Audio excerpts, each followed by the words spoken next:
ओम नमः शिवाय। नमस्कार दोस्तों, स्वागत है आप सभी का आपके अपने यूट्यूब चैनल खुशहाल ज़िंदगी में। दोस्तों बात करेंगे गुरु पुष्य योग के बारे में, जो कि सभी सुख समृद्धि व संपन्नता दिलाने वाला योग होता है। इस योग को 27 नक्षत्रों में सबसे महत्वपूर्ण माना गया है। भूमि, भवन, वाहन, सोने की खरीदारी के लिए यह योग सबसे उत्तम माना गया है। इस बार 22 फरवरी को गुरु पुष्य योग का संयोग बन रहा है। इस शुभ में किए गए कार्यों में सफलता और शुभता में वृद्धि होती है। साथ ही साथ इस दौरान कुछ विशेष कार्यों को किया जाए तो माँ लक्ष्मी का आशीर्वाद प्राप्त होता है। गुरु पुष्य नक्षत्र 27 नक्षत्रों में से 8वां नक्षत्र है। देवगुरु बृहस्पति इस नक्षत्र के देवता है। शनि देव को इस नक्षत्र की दिशा का प्रतिनिधित्व करने का गौरव प्राप्त है। बृहस्पति की शुभता, बुद्धिमत्ता और ज्ञान का प्रतीक माना गया है। वहीं शनि देव को स्थायित्व का प्रतीक माना जाता है। इसलिए इन दोनों का योग मिलकर पुष्य नक्षत्र को शुभ और चिरस्थायी बना देता है। साथ ही मर्यादा पुरुषोत्तम राम का जन्म भी पुष्य नक्षत्र में होने से इस नक्षत्र को और भी खास माना गया है। गुरु पुष्य नक्षत्र की शुरुआत इस बार 22 फरवरी को सूर्योदय से होगा और इसका समापन शाम 4:43 पर होगा। यानी कि 22 फरवरी को दिन भर गुरु पुष्य योग की प्राप्ति हो रही है। यह योग अपने आप में इतना अधिक महत्वपूर्ण है कि यदि आपको 1 घंटे के लिए भी यह योग प्राप्त हो जाए तो इसे खुशनसीबी मानना चाहिए और इसका ज़्यादा से ज़्यादा लाभ उठाना चाहिए। और 22 फरवरी को दिन भर यह योग मिल रहा है। साथ ही इस दिन सर्वार्थ सिद्धि योग, अमृत सिद्धि योग और रवि योग, सौभाग्य और शोभन योग का भी संयोग बन रहा है। तो इस दिन आपको कौन से विशेष कार्य करने हैं, इस पर चर्चा करते हैं। जो विद्यार्थी हैं वह आज के दिन उत्तम विद्या की प्राप्ति के खातिर आज दिन में ओम ब्रह्म बृहस्पते नमः मंत्र का जाप करें। गुरु पुष्य नक्षत्र में विशेष विधि से निकाली गई केले की जड़ को धारण करने से देव गुरु बृहस्पति की कृपा प्राप्त होती है। और जब गुरु की कृपा होती है तो व्यक्ति जीवन में उन्नति करता है। तो यदि आपके जीवन में गुरु संबंधित समस्याएं चल रही हैं तो एक दिन पहले यानी कि 22 फरवरी को गुरु पुष्य योग की प्राप्ति हो रही है। इसके एक दिन पहले यानी 21 फरवरी को 1 लोटा जल ले ले, इसमें थोड़ा सा हल्दी मिला दे, थोड़ा सा मीठा मिलाकर और एक सिक्का लेकर आप किसी केले के वृक्ष के पास जाए, वहाँ यह जल अर्पित कर दे। जल अर्पित करके इस केले की जड़ की पूजा करें।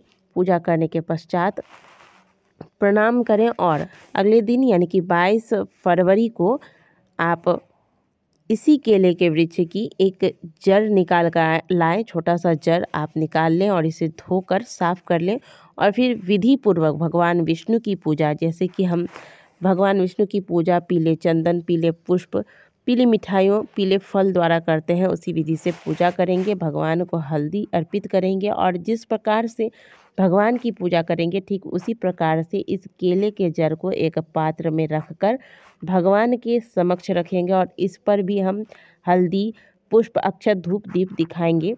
और फिर पूजा जब आपकी पूर्ण हो जाती है, एक घी का दीपक वहाँ अवश्य लगा दीजिएगा और वहाँ बैठकर थोड़ी देर ओम ब्रह्म बृहस्पते नमः मंत्र का जाप करें या फिर विष्णु सहस्त्र नाम का पाठ करें।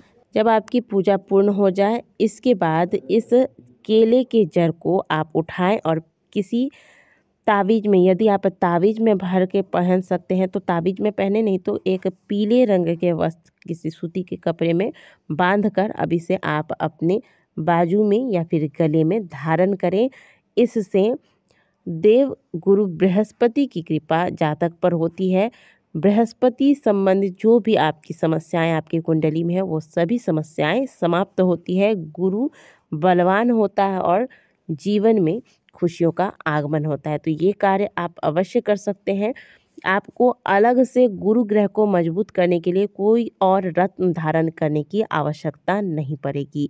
इसके अलावा जिनकी शादी में विलंब हो रहा है उनको आज के दिन यानी कि गुरु पुष्य योग के दौरान 1 लोटा जल ले लें, इसमें थोड़ा सा हल्दी डाल दें, थोड़ा मीठा डाल दें, 2 बेसन के लड्डू ले लें और थोड़ा सा सुगंधित धूप और दीपक लेकर किसी ऐसे केले के वृक्ष के पास जिसमें फल लगा हो, फलदार केले के वृक्ष के पास जाकर पहले केले के जड़ में यह जल अर्पित करें, फिर 2 बेसन के लड्डू अर्पित करें और सुगंधित धूप और दीपक लगाकर पूजन करें। यदि आपकी कुंडली में गुरु ग्रह के वजह से विवाह संबंधी समस्याएं आ रही हैं तो वह समस्याएं समाप्त होंगी और शीघ्र विवाह के योग बनेंगे।